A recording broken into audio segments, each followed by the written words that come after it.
and increase our dependence on our greatest adversary, or do we and our allies begin to mine and produce these critical minerals ourselves? When the Chinese government controls critical minerals, it then has the power to dictate what we say and what we do. This is because if we don't do what they want, they can turn off the flow of critical minerals and cripple our industry. This is not a theoretical problem. The Chinese government has weaponized the rare earth supply chain against the United States. Last month, China imposed export restrictions on rare earths and other materials necessary for American industry. This didn't happen overnight. Over decades, the Chinese government took advantage of our inaction and built up this critical choke point. In 1992, China's then leader, Deng Xiaoping, stated, "There is oil in the Middle East, there is rare earth in China." Since that statement, China's dominance in rare earths has grown to the point where China will control 76% of rare earth element refining by 2030. That's according to an estimate by the International Energy Agencies.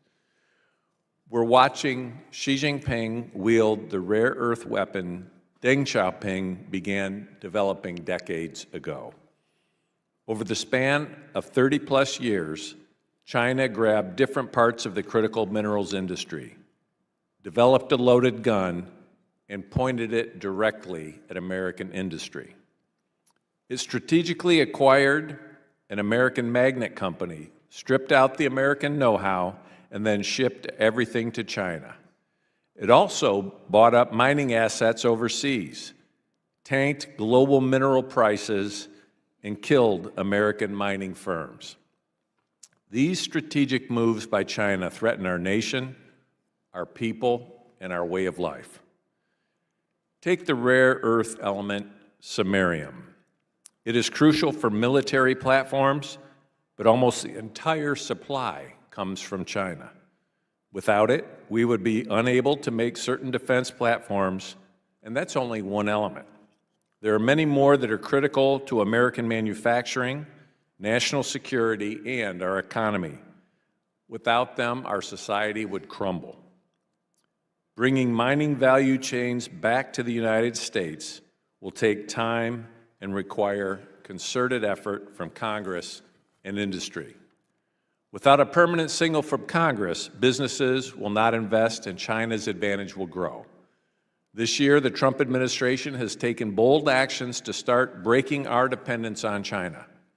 President Trump issued executive orders to unleash American energy and created the National Energy Dominance Council. He also strategically invested in U.S. companies, sending a strong signal to the market that the U.S. government will take on the CCP to prevent its long-term dominance of the critical mineral sector. In South Korea, in his meeting with Xi, President Trump brought the United States and our allies a crucial one-year opportunity on rare earths and other critical minerals, the export of which the Chinese government unilaterally restricted in October. The task now before Congress, the executive branch, private industry, and our many allies and partners around the world is to use this year and move quickly to disarm China's rare earths loaded gun before it can be fired again at the global economy. We need an all-hands-on-deck effort to maximize rare earths mining, processing, and manufacturing capabilities across the free world and end our mineral dependencies on China before it's too late. Last week, the committee released an investigative report on China's price manipulation. Prices are a crucial part of this industry because it tells customers how much to buy and investors when to invest. When China controls the prices, investors cannot make smart decisions, and we will never have an American-centric mining industry. Today, we will hear from 3 dynamic American companies about the work they're doing to bring back these supply chains, the challenges they're facing, and the threat China poses to this process.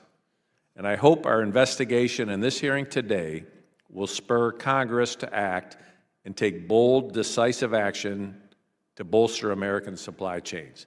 And with that, I now recognize Ranking Member Raja Krishnamurthy for his opening statement. Raja? Thank you, Mr. Chair. With the holidays upon us, I'd like to play a familiar Charlie Brown clip that we may all see next week.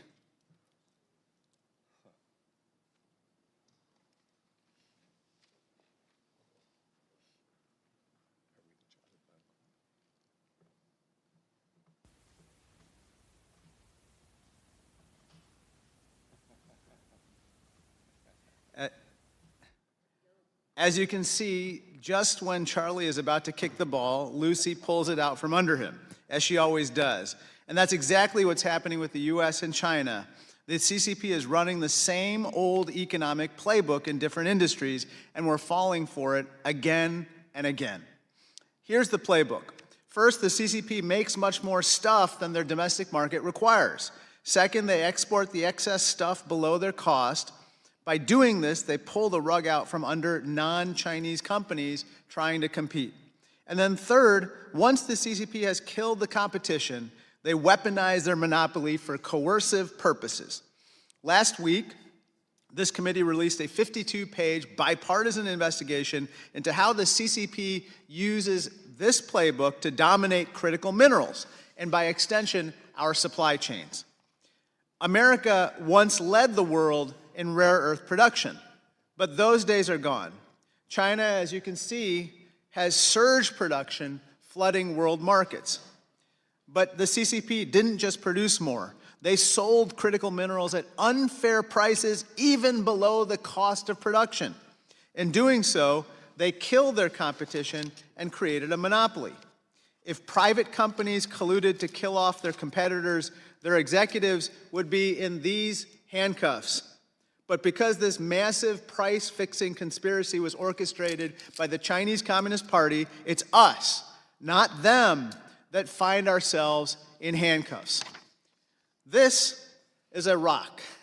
Inside these types of rocks are rare earths, which eventually get processed and made into these magnets. What you might not know is that there's a magnet in every motor. And motors aren't just in cars, but in so many devices that we depend on, including this blender. Mr. Chairman, care for a smoothie? You could thank me and the magnets that help power this blender later. America used to be the world's leading producer of magnets until 1998, but then we got played. Just take the story of MagnaQuench, a GM subsidiary which had a large magnet factory in Indiana. Chinese investors bought it and agreed to keep the Indiana factory open for 5 years. But 5 years and 1 day later, I'm not making that up, 5 years and 1 day later, guess what happened? They shut down the magnet factory in Indiana and moved all production to China. Here's a picture of this MagnaQuench factory in China. Now that China dominates rare earths and magnets, they have the power to not just unplug this blender, but our entire economy. But the keys to unlock our handcuffs are right here in this room. Niron produces the world's only permanent magnet that uses 0 rare earths. MP Materials operates the only rare earth mine in America, Mountain Pass, California, which is pictured behind me. And Lithium Americas is developing the largest lithium deposit in the US. If these companies fail, the CCP wins. But if these companies succeed, we all win. And that includes the Chinese people themselves. Some of us may recall the 2005 movie Blood Diamond about African diamonds mined using forced labor. Well, it turns out the CCP is mining many of its critical minerals using Uyghur forced labor. So here's my proposal for a fictional sequel. It's called Blood Minerals, a movie about how China is exploiting its own people to mine critical minerals and then weaponize its monopoly against Americans. This is unacceptable. I think it's time for a Manhattan Project-like effort to end our rare earth dependency on China. But if we just increase production and not the tools and the talent, we won't solve the problem. We need to mine, refine, and train the workers who can do it. So let this investigation be our call to action. Right now, back home in Chicago, Mr. Chairman, my beloved Chicago Bears are 7-3 because they stopped just playing defense and they started playing offense. Chairman, let's be like the Bears and show the CCP how it's done. Thank you, and I yield back. Thank you, ranking member, and we're proud of those Bears and their comebacks. And thank you for the smoothie as well. If any other member wishes to submit a statement for the record, without objection, those statements will be added to the record. Today we have 3 witnesses who will help us understand the challenges in critical minerals. Mr. Evans is the Chief Executive Officer of Lithium Americas Corporation. Mr. Schlauster is the Executive Vice President, Corporate Affairs, and Chief Communications Officer at MP Materials. Mr. Roundtree is the Chief Executive Officer at Niron Magnetics. I want to welcome all of the witnesses and thank you for being here this morning. And Mr. Evans, you're now recognized for your opening remarks. Thank you, Chairman Molinar, Ranking Member Krishnamurthy, and members of the committee for having me here today. I appreciate your focus on highlighting the Chinese Communist Party's domination and market manipulation when it comes to critical minerals. Lithium Americas is proud to be part of the conversation and the solution. My name is Jonathan Evans. I'm the President and Chief Executive Officer of Lithium Americas. We're developing the critical Thacker Pass project, a fully integrated mining and processing operation located in Humboldt County in northern Nevada, which hosts the largest known measured lithium resource and reserve in the world. Thacker Pass is owned by a joint venture between Lithium Americas and General Motors. Our immediate focus is advancing phase 1 of the project towards production, targeting nominal design capacity of 40,000 tons per year of battery-grade lithium carbonate. Once online, phase 1 will increase U.S. lithium production tenfold and could meet roughly 20% of the U.S. processed lithium demand. We're grateful for the U.S. Department of Energy's $2.23 billion loan, which will help finance the construction and processing facilities at Thacker Pass. Together with our partners in administration, we are strengthening America's supply chain, creating high-quality jobs, and bolstering our long-term energy security and prosperity. Onshoring large-scale U.S. lithium production is not optional. Lithium is a critical element of national security, powering a vast array of defense technologies to sustain both resilient military operations and essential civilian infrastructure. Beyond its strategic importance, lithium represents a powerful driver of economic growth and energy independence, creating American jobs, strengthening domestic industries, and bolstering long-term energy resilience. Yet the United States remains dangerously dependent on foreign countries, including China, for this critical mineral. The U.S. currently produces less than 1% of the U.S. global supply of lithium. This is not merely an economic vulnerability, it poses a direct threat to national security. China, recognizing lithium's strategic value, has aggressively moved to dominate the global supply chain. From mining and refining to battery manufacturing, Chinese companies now control roughly 70% of the global lithium chemical processing capacity, using state-backed subsidies, and predatory pricing to suppress competition and cement their market dominance. I'll add they control over 80% of the battery production in the world. While the U.S. played a critical role in developing lithium-ion battery in the 1980s, China has since built the infrastructure and industrial base needed to dominate the global market and shows no intention of relinquishing that control. The CCP views dominance over critical minerals as a matter of geopolitical strategy. Through a coordinated, decades-long effort, China has systematically secured control over key mineral supply chains to shape their global markets in their favor. China now leads the global lithium industry, not only in mining and processing raw materials, but also in manufacturing critical components such as battery cathodes, electrolytes, and the batteries themselves. The CCP actively supports its domestic companies in acquiring foreign assets, offering them low to no interest loans and political backing to secure supply chains abroad. This pattern is evident across regions including Africa, Australia, and Latin America. To maintain its dominance, China has depressed global lithium prices to discourage investment by non-Chinese firms and to deter public or private capital from entering the market. Despite soaring demand and double-digit annual growth in lithium applications, this price manipulation has constrained the development of independent, transparent supply chains. Efforts by Western entities to establish transparent market-based price indexes have been undermined or displaced by Chinese-controlled platforms such as the Shanghai Metals Market and the London Metals Exchange, both of which are now controlled by Chinese pricing data. As a result, global financial institutions rely on distorted benchmarks, limiting Western firms' ability to secure financing and expand non-Chinese lithium supply chains. We cannot let the CCP continue to dominate critical minerals. We are thankful that President Trump, his administration, and Congress are focused on this and that the U.S. government is partnering with companies like Lithium America to ensure a strategic global supply chain. Thacker Pass is the only fully permitted under construction lithium production project on U.S. soil. This project will put the U.S. on a path to self-sufficiency, but it's just a start.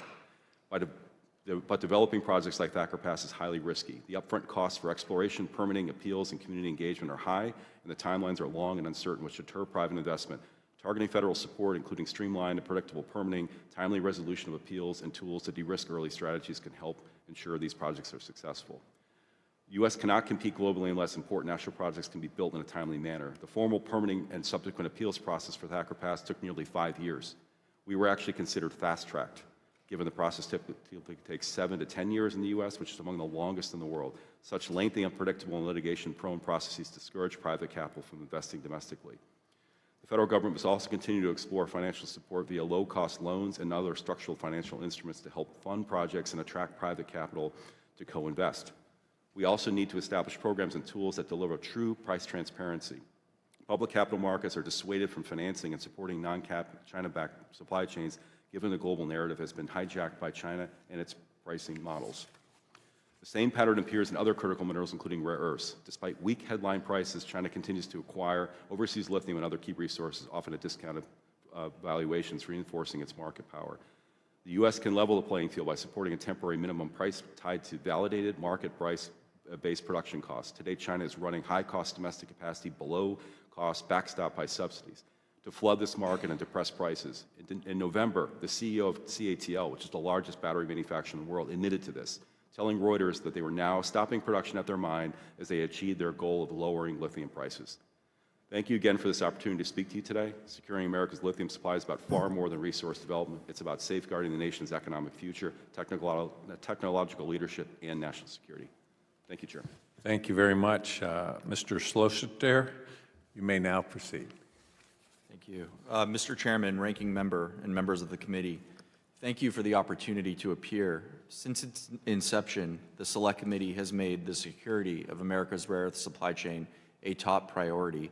We deeply appreciate your leadership and the chance to engage consistently on this critical issue. I appear today on behalf of MP Materials, the largest and most commercially advanced rare earth producer in the United States. We own and operate Mountain Pass, America's only scaled rare earth mine and processing facility, which we rescued from bankruptcy in 2017. To restore the full supply chain, inclusive of mining, refining, magnet manufacturing, and recycling, we built Independence, the first fully integrated magnet facility built in the United States in a generation in Fort Worth, Texas. When MP was founded in 2017, America's supply chain was at a complete standstill. Today, after investing more than $1 billion of private capital into our U.S. operations, Mountain Pass is the world's second most productive rare earth mine and an indispensable cornerstone for a secure end-to-end supply chain in the United States. We've restored refining capabilities, produced the first rare earth metal in decades, and are commissioning full-scale magnet production. Our workforce has grown from 8, literally a team of 8, to nearly 1,000 people across California, Texas, and Nevada. In the coming years, MP Materials will invest another $1 billion to execute our public-private partnership with the Pentagon and deliver for our foundational customers, including General Motors and Apple, creating over 1,000 incremental new manufacturing jobs and scaling U.S. capabilities across every link of that supply chain. Your investigation makes incredibly clear what we have experienced directly at MP Materials. While China's industry is highly skilled and highly capable, its dominant position is both enabled and hardened by subsidies, price manipulation, and scale. In the early years of our business, we produced mineral concentrate at Mountain Pass that could only be sold into China, the sole market with the refining capacity to process it. We reinvested those profits to build U.S. refining capabilities at Mountain Pass, but as we prepared to launch, neodymium praseodymium prices, the price of the key commodity, collapsed to levels below even China's lowest production costs.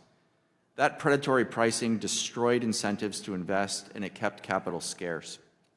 China's sweeping export controls this year were a significant wake-up call. They disrupted supply chains, triggered factory shutdowns in the United States, and they underscored an important truth. Rare earths may be a small upstream industry worth just tens of billions of dollars, but they underpin trillions in downstream economic activity and millions of jobs. Physical AI, robotics, advanced semiconductors, electric vehicles, blenders, everything. These are the industries that are the backbone of the U.S. economy. This vulnerability created the conditions for urgent coordinated action. In July of this year, MP Materials and the Pentagon entered into a transformative public-private partnership. The agreements are anchored by 3 pillars closely aligned with this committee's recommendations, and they reflect the urgency that the chair and the ranking member have called for. We are grateful for the bipartisan support expressed by the chairman and ranking member following this announcement. It's a clear signal of the importance of securing and acting to restore America's rare earth supply chain. First, the partnership is anchored by a price floor agreement that directly addresses the market-distorting practices identified by this investigation. Second, it includes a 10-year magnet offtake commitment, enabling us to invest well over another $1 billion in the coming years to take our U.S. production capacity towards a 10-fold increase to 10,000 metric tons of magnets per year. Finally, it includes a transformational capital investment that positions the Pentagon as MP's largest shareholder. Now, this feature ensures that taxpayers share in the upside opportunity created by the partnership's features, including mechanisms like the price floor. Based on our current market capitalization, this stake has already generated approximately $700 million in unrealized gains for taxpayers. These measures demonstrate how public-private partnerships can deliver national security benefits while creating opportunities for taxpayers and the federal government to share in the upside rather than simply absorbing risk and losses. The bipartisan recommendations contained in this committee's report offer a strong blueprint, and we endorse its direction. Where appropriate, the federal government should deploy tools that neutralize predatory pricing. Congress should level the playing field in trade. Congress should support workforce development initiatives. Congress should endeavor to reasonably compress permitting timelines for high-standard projects. The United States should pursue sectoral arrangements with trusted allies and partners. And finally, the United States should incentivize and reward American companies that source U.S.-produced critical minerals and derivative products. It is worth noting the irony that China is not only the largest producer of rare earths, but also the largest end market for both materials and magnets. They're the largest customer. Strong, deliberate action by U.S. companies, akin to the agreements we signed with General Motors in 2022 and Apple earlier this year, can help reverse decades of dependency. Mr. Chairman, ranking member, members of the committee, America can achieve resiliency again. We share your view that doing so is no longer optional. Supply chains are the front lines of industrial and national security. Beijing's escalation this year was a wake-up call. In the near term, its actions were disruptive and costly, but they may ultimately prove to be a strategic miscalculation. If we respond with sustained resolve, these actions can become a catalyst for rebuilding a secure, competitive supply chain that takes this issue off the table once and for all. Thank you for your attention to this urgent issue, and I look forward to your questions. Thank you. Mr. Roundtree, the floor is now yours. Chairman Molinar, Ranking Member Krishnamurthy, and distinguished members of the committee, thank you for inviting me here today to testify. My name is Jonathan Roundtree, and I serve as CEO of Niron Magnetics, a Minnesota-based company that manufactures the world's first commercially scalable, high-powered permanent magnets, free of any rare earth elements. I'm proud to report that we're already producing magnets for customers across multiple sectors at the ton scale. I'm grateful for the strong bipartisan support in Congress and the administration for the strategic value of U.S. manufactured magnets that eliminate foreign dependencies while strengthening domestic industrial capacity. Your attention to America's magnet supply chain is very much appreciated by virtually every industrialized sector, but particularly our automotive, consumer, and defense customers and prospects. Today, U.S. industries consume roughly 50,000 tons of permanent magnets annually, but analysts believe this figure will at least double by 2040. However, current U.S. manufacturing output is no more than 10,000 tons. This import dependency touches virtually every congressional district, as robots, smartphones, medical devices, and advanced weapons systems cannot function without these materials. The Chinese government has strategically pursued its market position to gain leverage over critical supply chains that drive enormous global economic activity.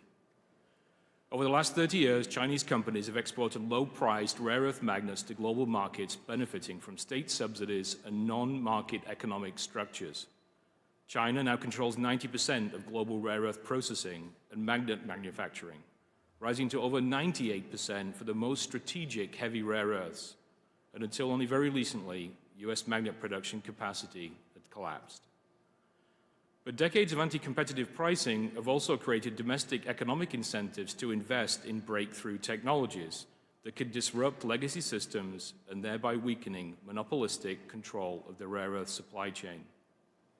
The 2010 maritime trade dispute between China and Japan led American engineers to invent in 2011 a highly stable, permanent magnet without any rare earth inputs. Unlike legacy neodymium-based magnets, these iron nitride magnets are manufactured with secure, domestically abundant resources, iron and nitrogen, the most common element in our atmosphere. Iron nitride is a new magnet for a new century that no foreign power can monopolize or restrict. We recognize that we are only one among many alternative solutions, including post-consumer recycling and tailings. As a matter of national security, every option should be explored and supported as the US builds a more resilient domestic supply chain. However, iron nitride technology transforms the magnet supply chain by enabling the manufacture of permanent magnets from iron and nitrogen, reducing the need for rare earth mining, chemical separation facilities, and complex metallurgical processing. A single vertically integrated facility transforms commodity iron ore and atmospheric nitrogen into finished magnets. This entire pipeline exists today within America's borders.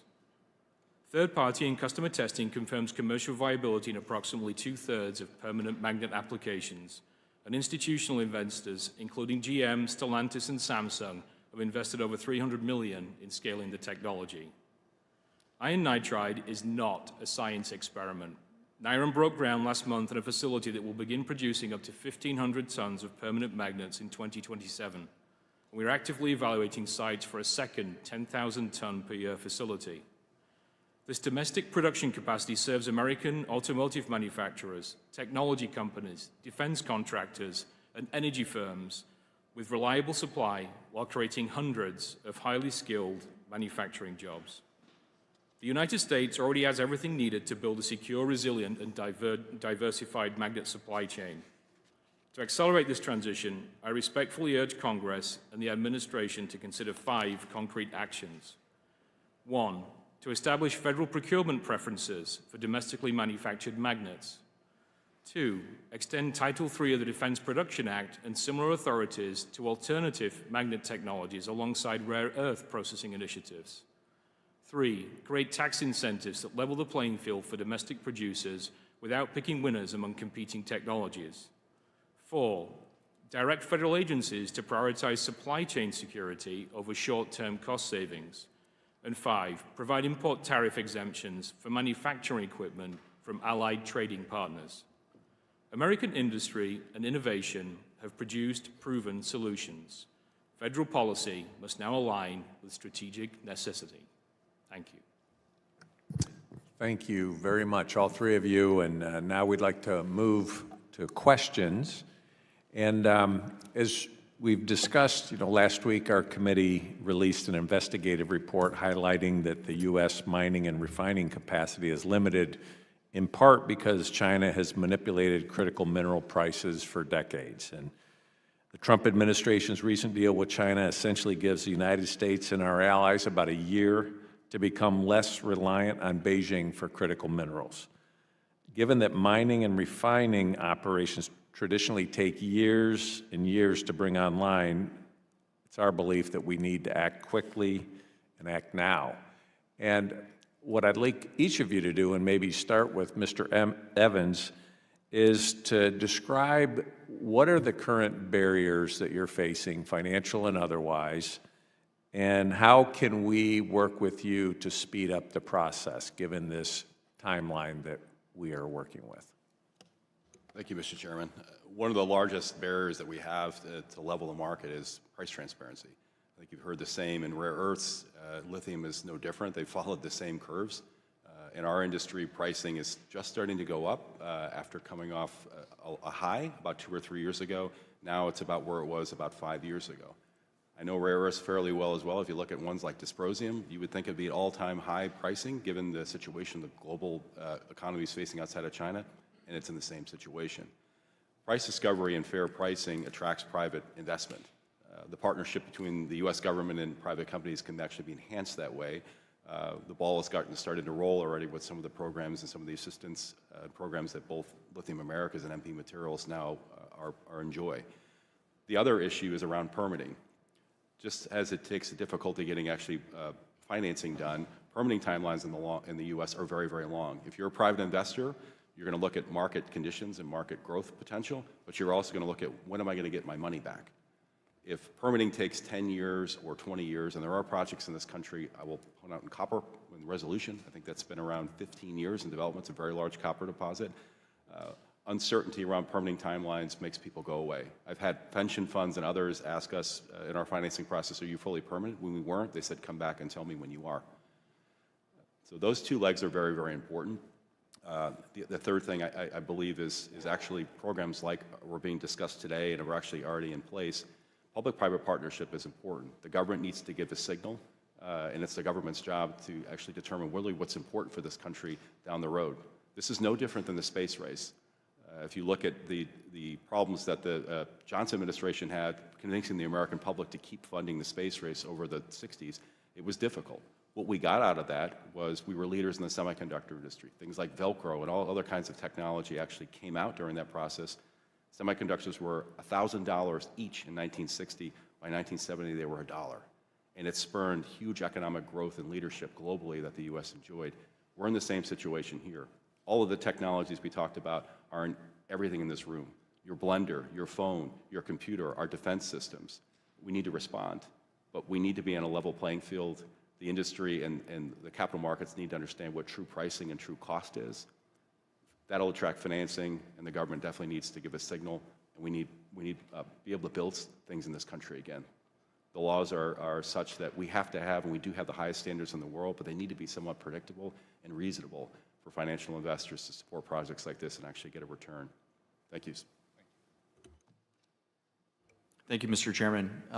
6 months ago, the thing that we were most worried about at MP Materials was the predatory pricing identified by your investigation, and it was an issue entirely outside of our control. That changed entirely with the inking of our transformative public-private partnership in July. This issue has effectively been taken off the table, and it's now incumbent on us to execute and act, and we take that responsibility incredibly seriously. The truth is there's no silver bullet here. These issues are complex. All of the committee's recommendations in its bipartisan report are important to execute on. There isn't one individual thing that will solve this in and of itself. But I would highlight that products do need markets. And I think what the Congress can do is both incentivize and aim to reward companies, large downstream end users, that give procurement preferences for US-made critical minerals and derivative products. There is enormous aggregated buying power in the downstream of the American economy that can compel a lot of activity, and that can happen in the private sector. And again, I would applaud the efforts of General Motors in 2022. We would not have a rare earth factory coming online in Fort Worth, Texas, were it not for them acting in 2022, well before this issue was in the mainstream. And I would also recognize Apple for doing so with us earlier this year following a 5-year relationship. The second thing I would advise is that between our closest allies and trusted partners, countries like South Korea and Japan, Australia, we can work together to have the right resources, the right processing capabilities, and the right markets to create real resiliency. Right now, we need to bring supply online, but as that supply comes online, we have a lot more optionality, and I think our efforts abroad can be a lot more effective. Thank you, Chairman. At Nairon, we've had incredible government support over the last decade to develop our technology. And every time we've received that support, we've been able to use that to catalyze private investment. And so it's been a great public-private partnership. For us, the biggest impediment right now to scale is capital. And so here we need access to loans, grants, and other vehicles that would help us to catalyze that private capital to build our capabilities. Nairon's technology is based on iron and nitrogen, and so we have inherent cost advantage in terms of our input raw materials. But magnet making, as you've seen, is a very competitive market. And so for us to be competitive, we need to be at scale. And so here, help and support to get to that 10,000-ton scale is critical. A 10,000-ton plant for us is a world-scale magnet factory. That's the size of factories typically in China. And so at that scale, we were designed and developed our technology to compete head-on with China and really provide, secure, reliable magnets to every industry that's critical and how it enables. Thank you. Thank you. Now I'd like to recognize Ranking Member Krishnamurthy. Thank you, Mr. Chair. I want to show a picture from 1973 when OPEC, a group of oil-rich countries in the Middle East, imposed a total oil embargo on America. Millions of Americans were left with empty tanks, and our economy nearly ground to a halt. This lesson was not lost on the CCP. As the chairman mentioned, 20 years later, Deng Xiaoping, the former leader of China, said, quote, "There is oil in the Middle East, there is rare earth in China." Mr. Roundtree, the CCP saw America's dependence on Middle Eastern oil as a model. And the CCP copied this model to control rare earths and induce American dependence, right? Yes, it's similar, but it's a little bit different because they didn't embargo a country here. They have a licensing system where individual customers have to apply an onerous process sharing a lot of sensitive information to basically obtain a license that only lasts for 6 months to obtain those magnets. And so sharing a lot of sensitive, American IP. Let's take a look at one important rare earth compound where the CCP used their playbook. Let's look at a material called NdPr oxide, which is essential in permanent super hard magnets. It costs Chinese producers roughly $50 per kilogram to make NdPr. $50, that's the key number to keep in mind. When the US tried to make our own NdPr, let's see what China did.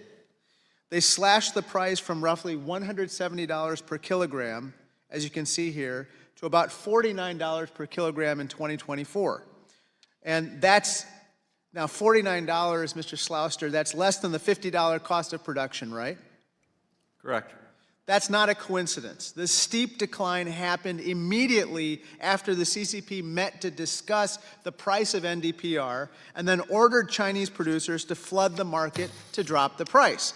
But that's not the only mineral the CCP has targeted. Let's take a look at samarium, which powers heat-resistant magnets and guidance technology in our critical weapon systems, such as the F-35, the Tomahawk cruise missile, and the Stinger missile. The CCP controls nearly all of the world's supply of samarium. And just like with NdPr, they've used that control to drop prices so America cannot compete. Just look here.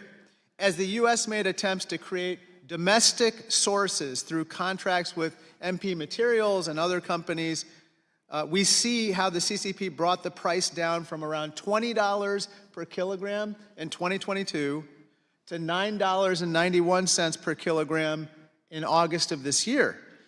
But the key thing here is that the average cost to produce samarium, even in China, is $11 per kilogram.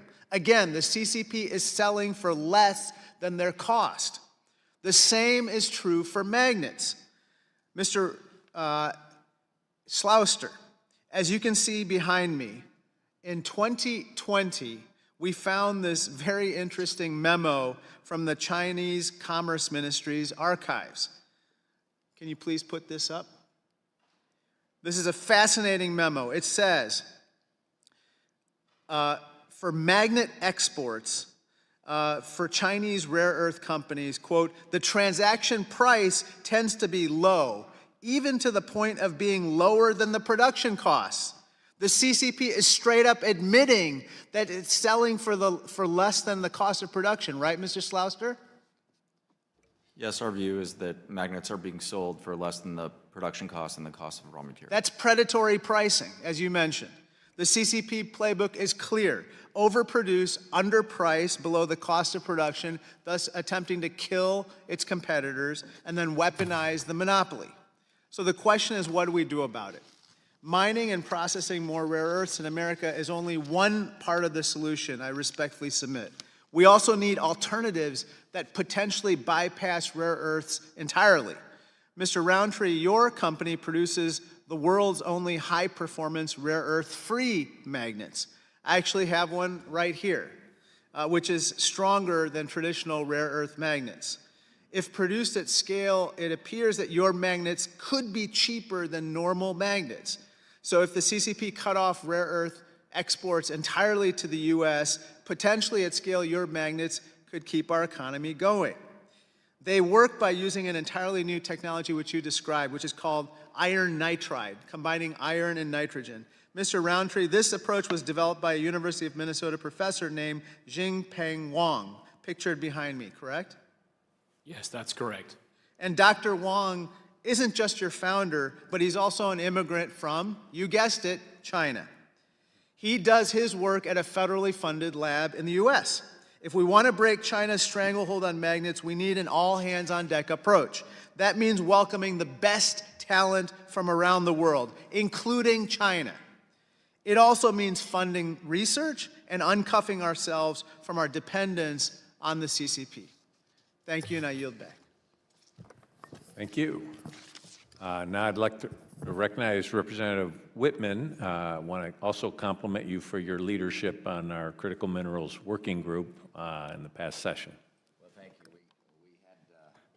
Well, thank you, Mr. Chairman. We certainly did a lot of discovery during that time, lots of critical information that's led us to today. But I want to ask our witnesses today, the issue is, how do we catch up? You know, we are way behind the Chinese, especially with critical supply chains as it relates to not only rare earth, but critical minerals. How long do you think it'll take the United States to build back supply chains to make sure they're fully capable of supplying all the demands in the U.S. marketplace?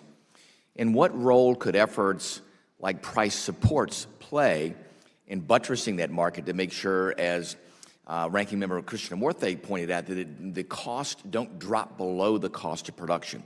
We kind of create a price floor there. We aggregate demand. We make sure that we are producing to the U.S. demand and making sure that we produce with a guarantee that the floor never drops below the cost of production, which kind of acts as an insurance policy. So I want to get your perspective on how you think that would play in helping the marketplace and making sure, too, the demand signal is sent and investments take place as they should in those areas. Mr. Roundtree, we'll begin with you, and then we'll go to Mr. Slouster and Mr. Evans. Yeah, I think for Niron, for us, we need the capital to help get to scale. At scale, we don't necessarily need the price support. What would help us is offtake agreements, right? And you know, we are scaling up our technology as quickly as possible to get to that 10,000 ton where we can really move the needle on magnet supply. But we're going to need all of the above solutions to really accelerate out of this challenge. At Niron, we have 1,500 tons of capacity coming online starting in 2027, and we're working with the administration to see how quickly we can bring on a 10,000 ton factory, targeting to try and have that coming online by sometime around 2029. That's great. Matt? Before I look forward, I want to look back because I think it's relevant here. In 2017, the founder of our company, James Lutinsky, he acquired Mountain Pass when it had 8 people and was in care and maintenance under the supervision of a federal judge. There was no accounting system, no corporate infrastructure, literally 8 people. The U.S. had 0 mining, 0 refining, and 0 magnet manufacturing. Today, we have the second largest rare earth mine on Earth right now in the state of California. We have the largest rare earth refinery in the Western Hemisphere, again at Mountain Pass. We have metal production online and on a commercial basis, and we're getting ready to do full-scale magnet production. And we've come that far in 8 years with very little air support for the core central issue identified by this committee, which is predatory pricing. So now that we have significant resolve and that issue, in our case, has been effectively taken off the table, we can move much more quickly. The key missing link in the supply chain today is both increasing domestic magnet manufacturing capacity, which we're on pace to get to 10,000 tons by 2028, and certain heavy rare earths, which are essential in small quantities to the production of those magnets, which we're working on via our public-private partnership. So I do think, now that this issue is well understood and there's a lot of resolve, we are a lot further today than we were 3 years ago, and I think 3 years from now we'll be even further. That's great, thanks. Jonathan? I think price discovery is very important. At the end of the day, what's happening here should be an obvious solution for public capital or private capital actually finance this. But what we've seen here, and lithium is no different than rare earths, is that economics and the science of economics is being bent to China's will. That has dissuaded private capital coming off the sidelines. I think putting in, as we mentioned, as the report actually recommends, price discovery to help redefine and take over the narrative is going to help. On top of that, there are tools that we have in place already with tariffs and other anti-dumping things that can be triggered if the Chinese misbehave. Finally, as mentioned here before, I think globally that'll help spur more development, including even investing in the United States. Allied governments like Korea and Japan have very little critical minerals or rare earths, so they have invested abroad for years with firms like JOGMEC, which is part of the Japanese government, which helps fund, and they typically take small investments. But the biggest issue we have in the United States is the upfront cost. So building a facility like MP Materials has or is already built, like we're actively in construction and you're all welcome to join. We have 900 workers on site right now. It's much more expensive than building it in China for obvious reasons. We follow rules here and laws. We're investing money actually in the community. It's a holistic, it's a long-term generational asset. But overcoming that, no different than semiconductors, you need clear market signals for private capital to either come off the sidelines and finance it on its own or in concert with the government. Once the facilities are in place, these are world-class facilities. We can compete on a global basis when the level playing field, but up front, actually getting the capital costs actually financed has always been a challenge. Very good. Thank you, Mr. Chairman. I yield back. Thank you. Representative Stevens. Thank you, Mr. Chair. I come from automotive land in Metro Detroit, and as Mr.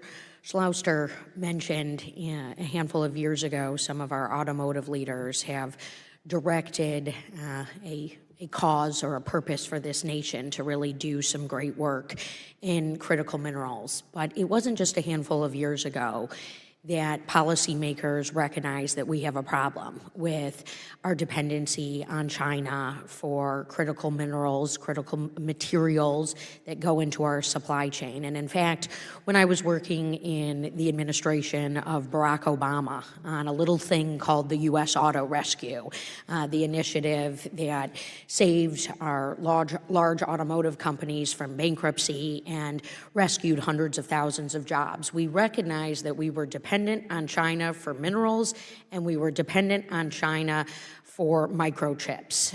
In a bipartisan way, this Congress acted in the year 2022 on microchips.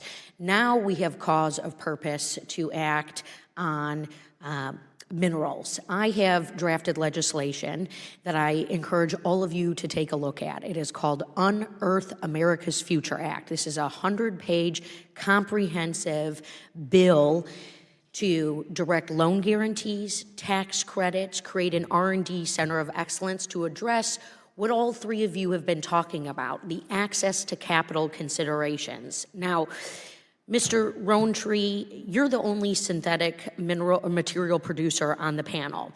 Why is it important that synthetic critical materials be included in congressional policy, and what are the most important ways they need to be reflected in that policy? Yeah, alternative technologies are absolutely critical across a different range of applications. It really then focuses on plays to the strengths of what the U.S. does best, which is to innovate. And so that's what we need to do, is to innovate across these critical materials to find different solutions that will enable us to reduce and basically eliminate our dependence on foreign supply so we can become basically a champion of that in our own economy.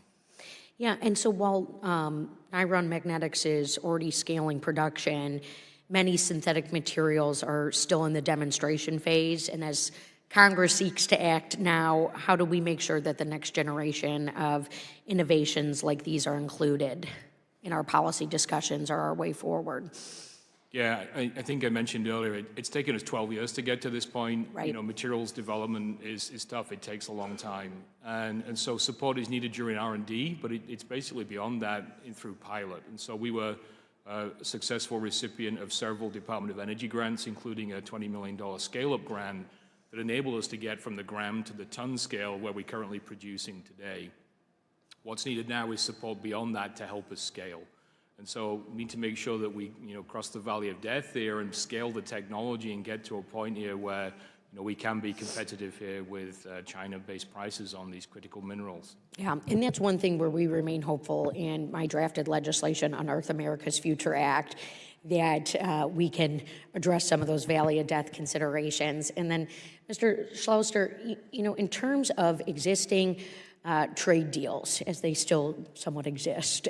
We have USMCA, which is under its review process. I'm in Michigan, a manufacturing evangelist, and I recognize that there's potential opportunity for us to double down with our allies. You mentioned Texas, but what are other ways in which we could work with trusted trade partners on critical minerals and development?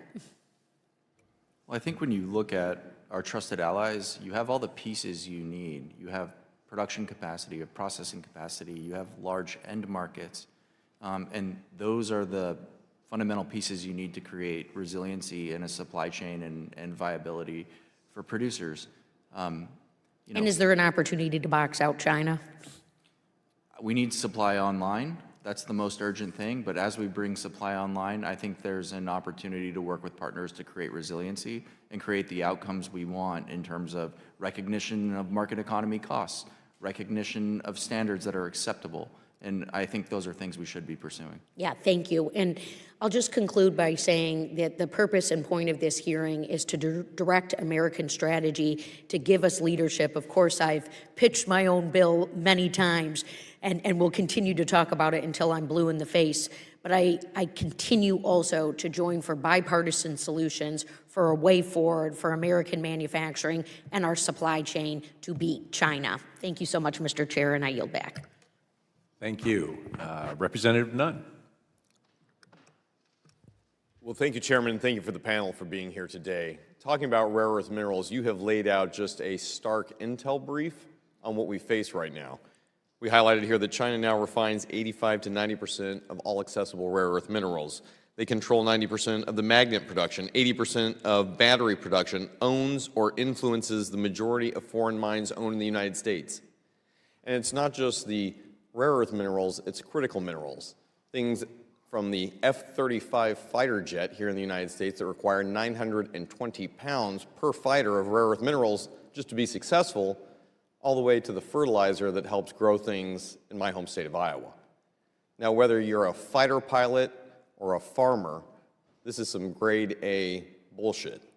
We know that the Chinese have the ability to not only control it, but cut it off when they want. The challenge that I think going forward, and my colleagues from the Midwest have pushed forward, is being able to identify critical elements that we can have here in the United States. First and foremost, we were successful with the Trump administration moving forward both potash and phosphates, components critical for input costs for fertilizer. Not only being able to provide our own food supply, but driving down costs for consumers. We built our entire society around these fundamental resources, and when they are cut off, we don't have a backup plan. Now, one of the things that we have known that has been successful is that we need a strategic reset, and it was mentioned by both my Democratic and Republican colleagues here, an opportunity to go back to that World War II mentality of a whole-of-nation approach. This year, we're going to be looking at the Defense Production Act, ways that we can aggressively get after competing with Chinese state-backed subsidized ownership and competition in this space. And while it was passed in the 1950s, it provides the United States the ability to have a strategic engagement against China in these critical areas. The facts are bleak. China is beating us and controlling the entire market, but nothing can outpace or outperform America's ingenuity or innovation in these space. I want to thank our panel for being here and get to the facts of this. Now, Mr. Gloucester, you and your company have worked with the administration in using the Defense Production Act to help prioritize a couple of things. Let me ask this. Has it helped your company move faster and be more competitive against China? Absolutely. Has it helped production outpace increase in a way that you wouldn't have been able to do on your own? Yes. With the new DPA coming up, do you believe that there's a requirement here for rare earths to be prioritized in America's national security strategy? Yes. And specifically, does the DPA allow you to compete with a state-backed Chinese entity that has both companies as well as government-owned entities? It's certainly a helpful tool in competing. Very good. I'd like to know a little bit here on how the U.S. measures could successfully decouple with DPA from China and decrease our reliance on China's production of critical minerals. You've got some great examples. Sure. You know, the Defense Production Act was first invoked for rare earth materials, I believe, in 2019, along with a series of presidential determinations, and it's been used in the past 3 administrations to help build up our domestic capabilities to refine rare earths. We received our first award. It was a very small one. We were a much different company in 2019, and then received 2 more awards in 2020, and that resulted in a little bit of capital investment alongside a lot of private capital from us to bring the separation facility that is now online at Mountain Pass, the one I referenced in my remarks. It is now online. But it wasn't just the capital. I think at that time it was relatively small. It was $10 million relative to a $200 million plus investment. It was the signaling power. We were going public at that time. The U.S. government essentially said this is an important national security project. I think that does sort of signaling power helps to unleash the private markets, the private capital markets, which are something I think we should all endeavor to unleash. And so I do think DPA is incredibly important and has been throughout our history. Mr. Evans, I'd like to speak with you a little bit as well. You've worked on the lithium side, such a critical component to our future going forward. Is there an ability for the United States to actually be able to compete against China? And what other tools would you recommend that we do to help secure lithium as a future for the U.S.? Yes, we actually have a lot of lithium in this country in different forms. In the basin of Nevada, which we're at, which we've done measurements and drilling, and it's the largest in the world. Also in Arkansas and Texas, the Smackover Formation also has lots of promise, and there's another project there that is going to be great. Difficulty for up front for us, we've had to compete through market peaks and market troughs, and I want to recognize General Motors as well. They've invested nearly $1 billion in us early on, and they've stuck with us through this project, along with Orion Finance, which the government has chosen actually to work with the Department of War to invest offshore. But it's very, very important that we have a level playing field here. Pricing is key. Look, the government at the end of the day shouldn't have to pay for all of this. But the signals and the data have been completely hijacked by the Chinese. The London Metal Exchange, which this committee identified, is actually controlled by China, which is actually a surprise to me. All the pricing data for rare earths, for lithium, and for a lot of these other minerals that we've been talking about are defined by China. The financial community uses that for their investment decisions, and it dissuades investment. The Chinese, on the other hand, have been shopping around, even in the face of pricing declining, in some cases in our industry, 80% after a peak, and are still buying assets in Africa, in Latin America, all over the world, because it's a long-term play. And the pricing and the market is controlled basically by the government, but also by collusion with CAT, BYD, and others to suppress any further development. When pricing peaked in this industry at $80,000 a ton, I think the committee recognized that there was 2 meetings when pricing went up, and you saw an immediate decline, which has lasted for 3 years. Now it's going up because they can't control it, because the issue that China has, and we have as well, is power. So we're dealing with trying to expand our grid and with adding more capacity. Capacity takes time, building nuclear power plants, twin cycle gas turbines. What's happening right now, and the highest growth in this sector, is actually putting in battery banks of 2 to 10 hours to be able to deal with peaks in communities. Typically 6 to 10 p.m. at night, you come home, you have to have a peaker plant. The batteries are turned on for 2 to 10 hours, whatever that's needed, and they're recharged during the day. it's going to grow 50%. So we're competing now not only on consumer applications and defense applications, but the very core kitchen table issue we have is electricity in this country and power. Mr. Evans, you're absolutely right. This is a 40-year campaign. The Chinese are using economic warfare against us. Luckily, the resolve is right here in the United States. We have the opportunity to stand up and fight back today. Thank you, Mr. Chair. I yield the remainder of my time. Thank you. Representative Brown. Thank you, Mr. Chairman. Today we are talking about something that affects our economy, our national security, and the daily lives of families in Ohio's 11th District. The minerals and materials we need to build cars, batteries, medical equipment, and modern technology.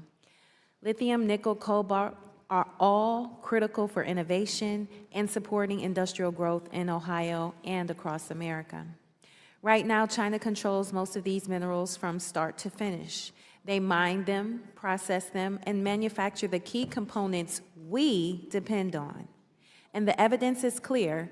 China uses this as a control to push other countries like the United States out of the market.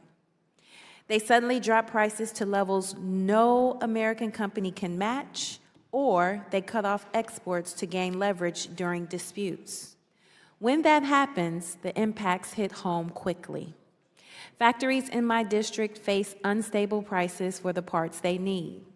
Auto suppliers can't get the magnets required for electric motors. Steel and chemical producers see costs jump overnight.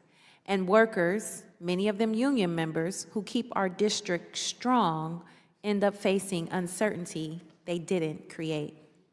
This is not the result of normal market competition. It's the result of a deliberate strategy by the Chinese government to control the supply chains that power the 21st century economy. And if we don't respond, we risk becoming dependent on China for products that are central to everything, from clean energy to military readiness. People in every corner of my district and all across the Midwest know what it feels like when our industries lose out to unfair competition. We've lived that story before, and we cannot afford to relive it again. So my focus today is simple: to find out how we can protect American workers, strengthen our supply chain, and prevent China's manipulation. I'll start with you, Mr. Slauster. For decades, industries in my district have been hit hard by China's below-cost dumping. Now we're seeing China use these exact same tactics in critical minerals. What changes in trade enforcement would be most effective to protect workers and manufacturers in places like Cleveland from being undercut all over again? Thank you, ma'am. I've spent a lot of time in Ohio's auto towns, Marysville, Anna, in a prior life. So I know firsthand how those factories are really the engine of those small towns. There were shutdowns earlier this summer as a result, in auto factories in the United States as a result of the rare earth situation. With regard to standards, I think we need to work with our allies and partners and agree on a set of standards that align with market economies, that align with our values. And I think if we do so, and I think we are doing so with some of these agreements that we've been forming in the last few years, I think that will help lift up the entire market over time. And I think it's a really important aspect to the whole conversation. Thank you. Thank you. Mr. Roundtree, China's dominance in magnet production gives it the ability to influence global prices overnight. How have you seen China use that leverage to push competitors out of the market or pressure companies trying to build non-Chinese supply chains? Yeah, I think when you look at the pressure the low prices put, it's really around getting the capital or attracting the capital that we've heard to scale, alternative technologies. At Niron, our source of iron or iron salts, it's a byproduct of steel making. Our source of nitrogen is ammonia, which is used heavily in the Midwest for fertilizer manufacturing. And so we are bringing back, magnet production, but not playing the same game. We've changed the game. We've out-innovated. And that's what our technology provides us with, other technologies that are alternatives to these rare earths. And so it's critical for us as we're scaling here that we get to scale so we can be fully competitive, right, because of the lower cost inputs right from our steel making and from our fertilizer manufacturing, that will enable us to provide a reliable, secure supply of magnets to the U.S. economy. Thank you.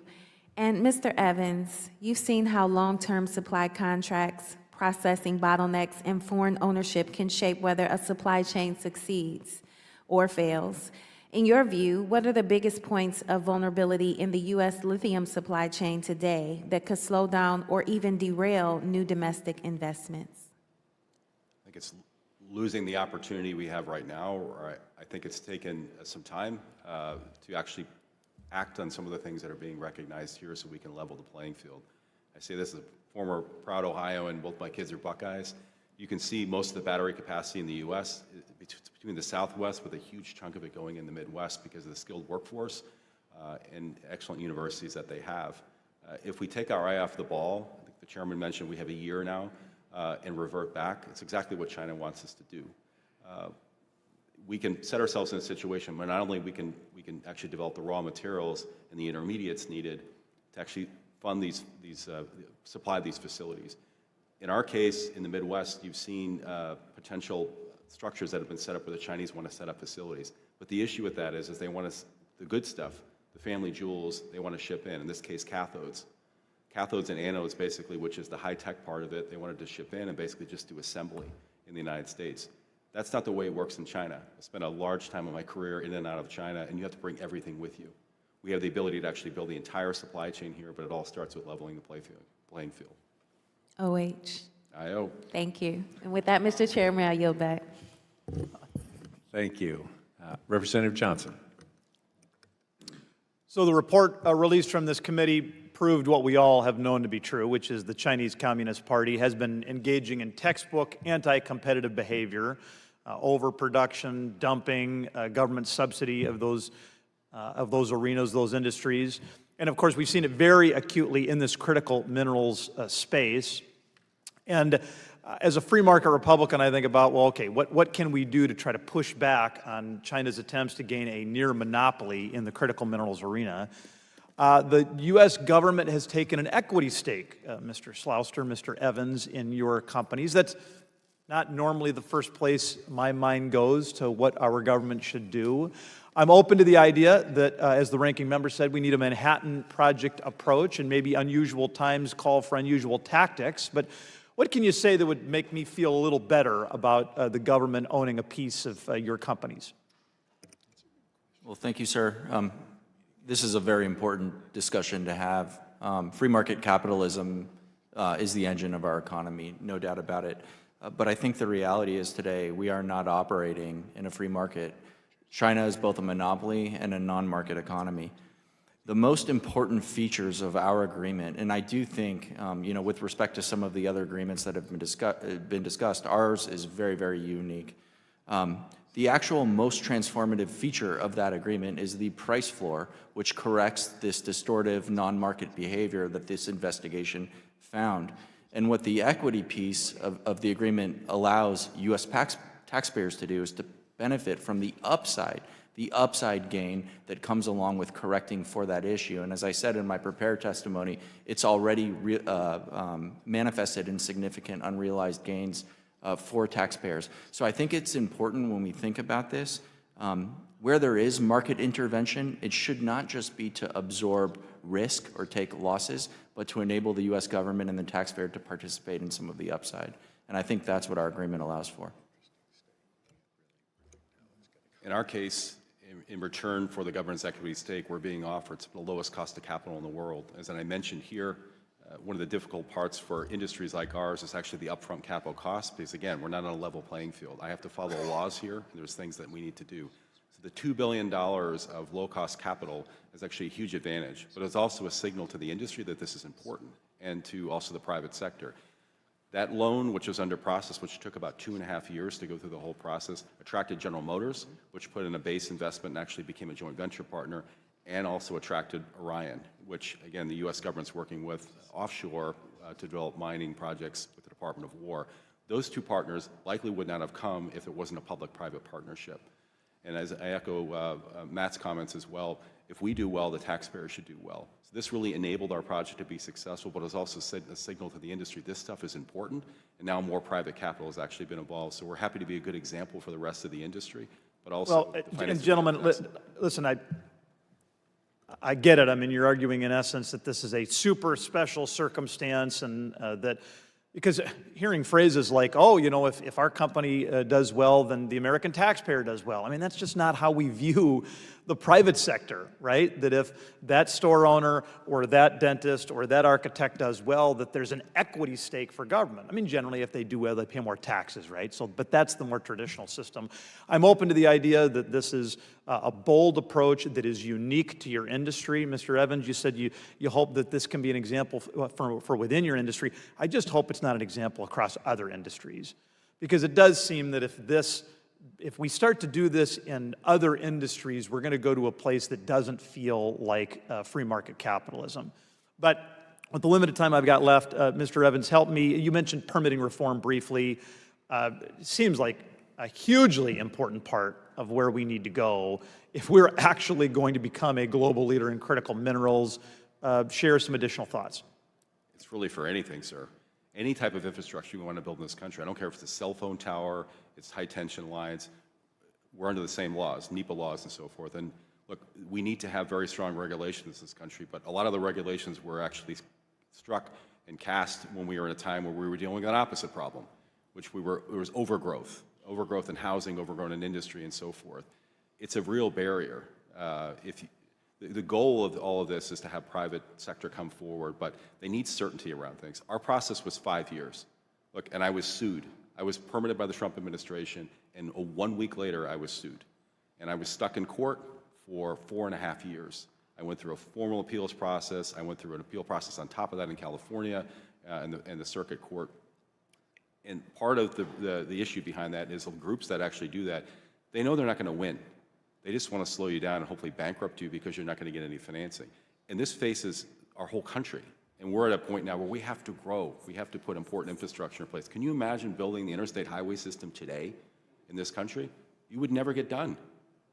So we have to fix this where there are limits around appeals and not depend on whatever judge that you get or somebody listening to 2 people out of 100 that are claiming the same thing over and over again. The certainty, if it's not there, look, I've talked to the Koreans and the Japanese and so forth. They would rather invest here than anywhere else in the world. Once you have an asset, and the government's not going to take it away, we're the strongest economy in the world. You'll attract actually even more overseas investment here if there's certainty around the legal process. It's much too litigious and much too long. Thank you. Representative Stanton. Thank you very much, Mr. Chairman. Thank you for holding this important hearing. Arizona is now the semiconductor hub of the United States of America. The CHIPS and Science Act has delivered more than $11 billion in federal support to our state in this critical industry. Those investments are going to create 38,000 new jobs anchored by major expansions at Intel and the historic $165 billion commitment from TSMC. These facilities do not exist in isolation. They sit on top of a supply chain built from dozens of upstream inputs, including gallium, germanium, antimony, cobalt, and other critical minerals that make modern chips possible. The Chinese Communist Party holds overwhelming control of that upstream supply chain. China refines the heavy majority of these minerals, in some cases, such as with rare earth elements used in F-35s at Luke Air Force Base and in the magnets that power electric vehicles. Their dominance is close to total. This translates to leverage. Last December, Beijing restricted exports of gallium, germanium, and antimony in retaliation for U.S. export controls. These actions disrupted global markets overnight, and they were a reminder to every advanced manufacturer in the world that the PRC can tighten the spigot whenever it chooses. This is not an abstract threat for my state of Arizona. Our semiconductor industry, our defense installations, our EV manufacturers like Lucid Motors, all depend on reliable access to the minerals China has spent decades cornering and manipulating. We are also watching a global race unfold in clean energy. China has reached a point where it installs more renewable power each year than the United States and Europe combined. It has nearly doubled the world in solar capacity. It produces close to a terawatt of renewable energy capacity annually. These are staggering numbers, and they give the PRC an enormous economic advantage. This matters to Arizona, where solar already provides almost 14% of our electricity, and where domestic manufacturing is expanding but still lacks a full supply chain. Energy markets and mineral markets are now inseparable from national security. This is defense industrial bases and our clean energy deployment. We don't need to be provocative to recognize the risk. We need to be realistic and clear-eyed. There is a practical path forward. We need to build regional supply chains, expand processing and refining outside of the PRC, and support upstream diversification with our allies. We need to deepen cooperation with our partner in the Americas and Indo-Pacific, and we need to make targeted investments that reflect the scale of the challenge. That's why I work to include the intent of my Semiconductor Supply Chain Security and Diversification Act in the House Foreign Affairs Committee's DFC reauthorization. Strengthening the DFC's authority to invest in semiconductor supply chains is a bipartisan step we can take right now. The United States should never be in a position where a single foreign government can threaten our economic security or undercut the industries at the heart of Arizona's growth. The stakes are straightforward. If we want to maintain our leadership in semiconductors, protect our national security, and compete in a global clean energy economy, we can't afford to let the PRC's dominance harden into permanence. Mr. Evans, we have companies in Arizona, from semiconductors to EVs, that need reliable lithium supply. What's the realistic time frame for standing up non-PRC processing capacity if the U.S. and its partner actually move with needed urgency? Our project actually started in 2007. It's been 18 years. Our company took it over in 2016. So these are very lengthy processes. We're lucky that we're blessed with a lot of these critical minerals in the U.S. They're not going to get out of the ground, though, unless we have reform around permitting, unless we have government support for price transparency to attract private capital, and then in the case of a lot of things we've been talking about here, grants, other financial instruments that we can pull in place to help spur things along. It's going to take many years. Luckily, though, we have our allies. There are deposits like this in other countries, in other like-minded countries like Canada and others that we can collaborate with. But we've got to start the ball rolling now. What you see here, I think, is a great start, but it's certainly, we're not done. All right, thank you very much. Thank you, Mr. Chairman. This is a very important hearing. I yield back. Thank you. Representative Dunn. Thank you very much, Mr. Chairman.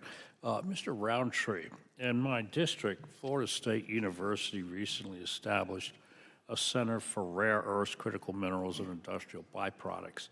Now, FSU is also the home to the National Magnet Lab. I'm sure you're familiar with your business. These are very special high-power magnet labs. They exceed field strengths of 30 Tesla.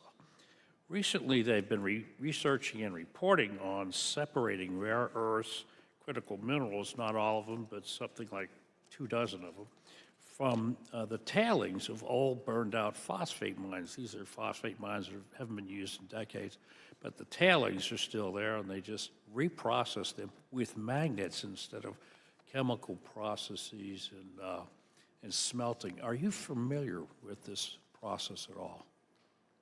I am not familiar with that process. I am familiar somewhat with the companies that are trying to do that. And, this is another alternative, right, where we can take tailings and basically rework those to provide some of the mineral supplies that are critical here in the U.S. Either of you gentlemen familiar with that process? It's new research, and I mean, I don't know much about it myself. I am, sir. In general, the principle of extracting critical minerals of various types, including rare earth elements from industrial byproducts, it's interesting technology. The challenge is that in many cases, the concentration of the rare earths in these byproducts are in the hundreds of parts per million versus in the ground at Mountain Pass, the second largest rare earth mine in the world, it's 60 to 80,000 parts per million. So the amount of stuff you need to move to get what you want to process becomes challenging, and that's where these advanced processing technologies like that you referenced come into play. And I do think it's an interesting area where we should continue to. I was interested in it. So and maybe Mr. Evans, you could answer this. Can you see how companies like yours might benefit from public-private partnerships with academia, institutions like FSU that do research in these areas? Yes, sir. We're actually working with the University of Nevada at Reno. We work with Colorado School of Mines, with Penn State.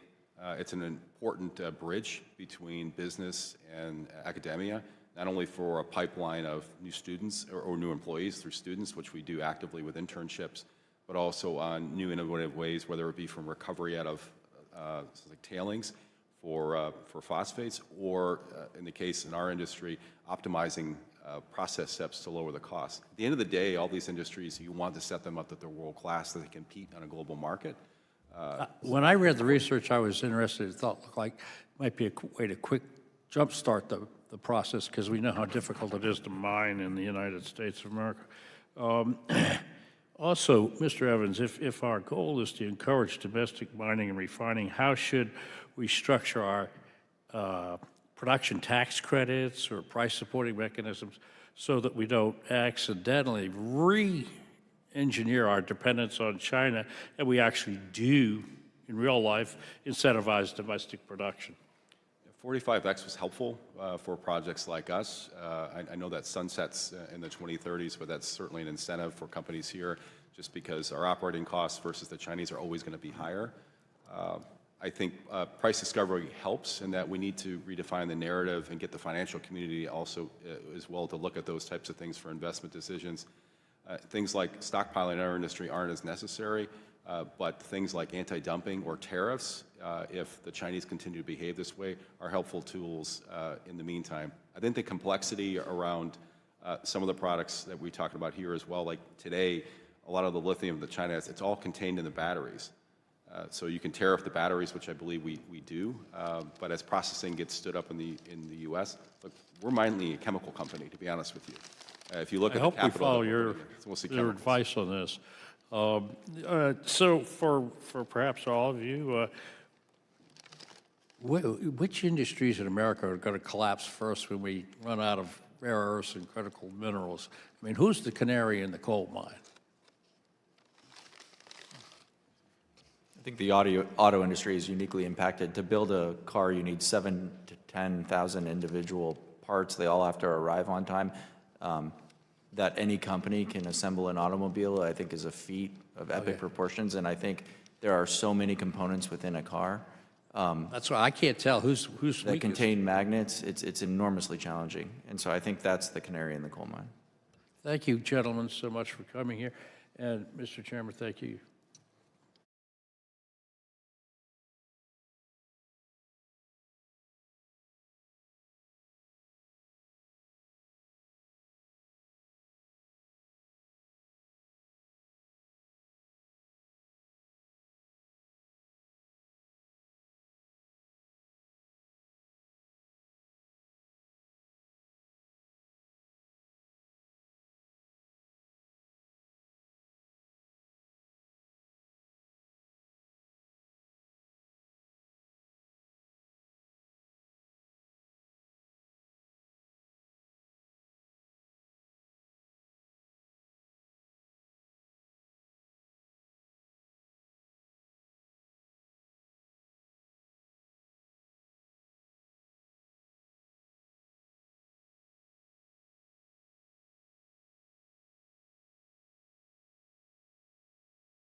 We need strong demand, quite frankly, from U.S. companies for domestic and allied critical minerals, and especially rare earths, to support a strong industry that is not dependent on imports from China. Would each of you agree that creating domestic demand by statutorily limiting critical mineral purchases from China could be a good way to ensure U.S. industry and investors have the stability that they need to invest? Essentially, buy U.S. or our allies first, China only if nothing else is available.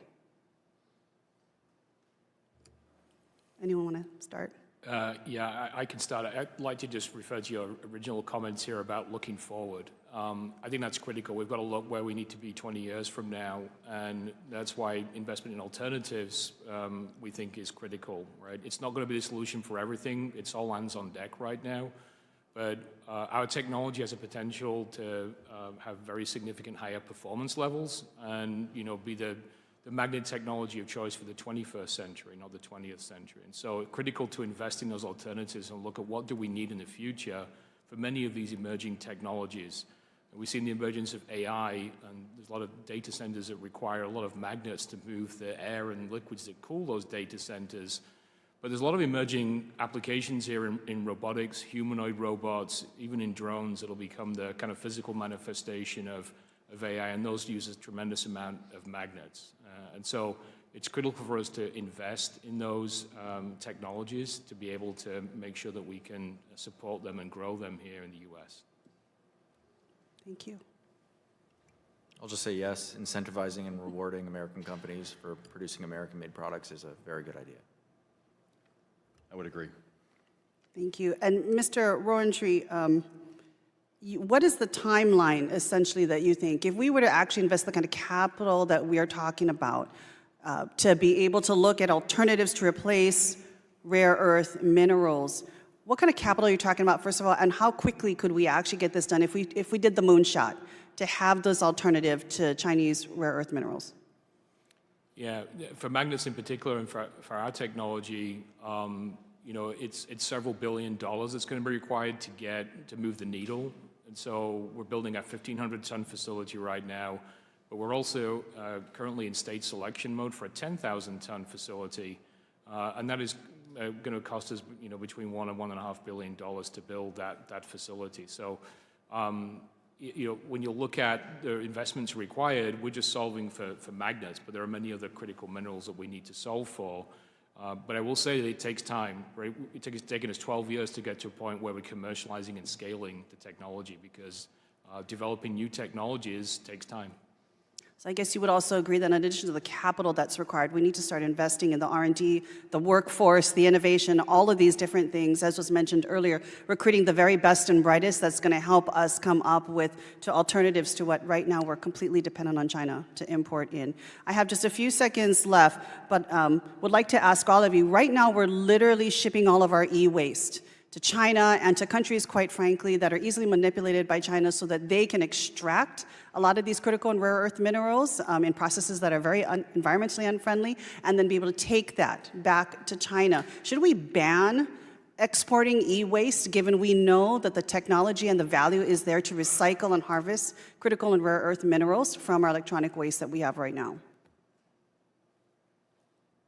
Is this a potential strategy? Are we literally shipping off critical and rare earth minerals to China, given that we really don't have a robust recycling mechanism here in the States? Yeah, so I think this is one of the other alternatives that has to be looked at and explored and supported. There are companies out there trying to do that, but there are challenges with separating post-consumer recycled content to separate those minerals, as you mentioned. So I think they need to be explored, and part of the innovation support you mentioned, they need to be looked at as one other potential solution here to limit our dependence on China. But would you not agree that at least for now, minusing the technology and the processing facilities, we are literally shipping out from this country critical and rare earth minerals back to China or many of their friends and allies that ultimately will allow them to recoup even more of the critical and rare earth mineral market? Yeah, so I think there's definitely opportunity. There are companies out there that are already starting to look at this, but they need to be supported. I don't think they have all the solutions and have scaled yet, and that's, again, back to the investment needed to be able to do that. I would agree, and I'd add that the pricing for that, like black mass, is actually controlled by China as well. So they control the demand, they control the supply, and it makes it difficult for companies with innovative technologies in the U.S., even in Europe, to actually compete because the price floor is so low. Okay, thank you, Mr. Chair. Thank you. Representative Hinson. Thank you, Mr. Chairman. Thank you to our witnesses for being here today. We have heard loud and clear that the CCP really uses their pressure tactics to take advantage of and manipulate certain markets using a lot of illicit means to do that, and they are able to dominate in those spaces because the playing field is not level. We saw what happened during COVID. That really, I think, spotlighted our over-reliance on China, specifically with the supply chain and what that did to affordability for American consumers, and that's really, I think, our focus going forward as we talk about critical minerals and how many things they're in. We talk about how is that affordable for consumers, and I think the CCP's goal is understanding those and how geopolitical they are in nature and how they fit into the bigger strategy that we're playing here. I think it is apparent that we cannot let their dominance grow further, and that's why I think these conversations about how we level the playing field, what we do strategy-wise going forward are so critical. So what I want to talk about today is how they've been able to do this, how they've been able to aggressively undercut not only the prices but dominate foreign markets, and we've seen them use that playbook specifically in the auto industry. Can you discuss maybe, Mr. Schlauster, the ways in which they are using their undue influence and unfair practices to dominate those critical mineral supply chains, to impose the leverage over industries like the automotive industry? We saw that play out during COVID. We've seen a little recovery in the last few years, but how has that played out? And then using that as an example, specifically in the auto industry, how can we maintain affordability for American consumers as we're looking to maybe shift around our supply chains to not be so reliant on China? Yeah, it's a really important point. I think the interesting thing, certainly about like rare earth magnetics, is relative to the total bill of materials on a car, it's a very insignificant portion. The cost, the bill of materials for the actual rare earth magnets inside an automobile, it's very small. But you can't build the car if you don't have the magnets. And think about what's happening today. In order to secure your magnet supply chain, and you're an automotive company, you're having to apply for a license, and you hope it gets approved. And you hope it gets approved so that you can keep your auto plant running. So think about the coercive effect of that. What do you think those companies have in the back of their minds when they're deciding where to build their next generation product right now, literally right now? Where should we site that plant? This is why having this sort of control is coercive and kind of seeps into the decisions of all of really corporate America, and I think that's why this is such a critical issue. As I said in my prepared testimony, this industry is small. It's tens of billions of dollars, but there's trillions of economic activity downstream that it impacts, and that's why this issue just has to be taken off the table. Yeah. Given their price manipulation and, of course, global dominance in critical mineral supply chain, do you think that Chinese auto manufacturers pose an existential threat to our American manufacturers because they have the control over these mechanisms? Well, I think China has very astutely recognized that the rare earth industry, while it may be a small industry, is absolutely vital to competitiveness in the downstream industries of the future, not just cars. One thing we talk about a lot is physical AI, robotics. Robotics are probably going to be the largest industry the world has ever seen. All of the motion in a robot is rare earth magnet actuators. It's not just the products of today, but it's the products of tomorrow. And absolutely, if you control the upstream supply chain, you can become enormously competitive and dominant downstream. And just look at Europe's auto market today and how many Chinese cars are sold in Europe today. And I think it's no accident that that's happened. So I think I know your answer probably to this next one then. Should we allow Chinese manufacturers to make their cars here? Should we allow them to develop batteries and advance that supply chain here in the United States? You know, I'm going to keep my comments isolated to the rare earth supply chain, but that does not sound like a great outcome to me, no. Yeah, that's what I thought. Okay, so we know that our allies, you talk about Europe, they didn't do enough to thwart the threat of China's dominance in rare earths. We filed a World Trade Organization complaint only that caused China, of course, to shift their tactics in this space. So they've always found ways to kind of dodge and go around it, but thankfully we're seeing some pushback there from the Trump administration. We know China was also able to dominate the lithium industry specifically in a very short time span, and if it took, as we know, less than a decade to really control such a pivotal part of the supply chain, what would you say, Mr. Evans, is the next thing that we need to address now, right? I think my colleague talked about looking ahead and playing the long game here. Is there any place that's kind of a blind spot for us outside of lithium that we need to be looking at to get ahead of this? I can't comment as much about minerals outside of lithium, but I think there are other examples that are on the critical minerals list that came out that are all important, you know, whether they be related to some of the gallium and others that are used in small quantities. I don't know if all those are getting the same attention. Antimony, there's a variety. Again, it has to be a holistic look, even with our neighbors like Canada and other allied nations. But I'm hoping, the question was asked earlier, when's the moment? I'm hoping it's now, that we take a look at what kind of threats these have, what ability we have in this country to actually respond. And the question you asked earlier, I think it's tough for the automotive manufacturers because you have to get a foot in both worlds. So I have no choice but to buy from the Chinese. So, and they have global markets. They can suffer the same consequences where Chinese government can actually, literally just one company can't buy here anymore, as punishment. So until we put alternatives for them, and I'm not saying that we wholesale, we're completely independent, but alternatives that are either here or in allied countries, I think it's very difficult for the automotive manufacturers, I think it's like 4% of our GDP, to actually make clean decisions like that. Thank you, Mr. Chairman. I yield back. Thank you. Representative Newhouse. Thank you, Mr. Chairman, and thanks for having such a critical issue on critical mining for the subject today. Gentlemen, thanks for being here and providing us important information. I want to go back to the whole idea of federal permitting. It's no secret that China, over the last number of decades, has built up their critical mineral industry, whereas we have not. We face many challenges in this country in order to accomplish that, and certainly permitting reform, as you've talked about, Mr. Evans, in response to Mr. Johnson, is a big part of that. So I'm thinking that this is good timing to bring this issue up, because we're looking at, in Congress right now, addressing some of the critical aspects of building out infrastructure, and that could mean a long list of different things, and certainly mining is part of that. So I'm glad we're talking about that today.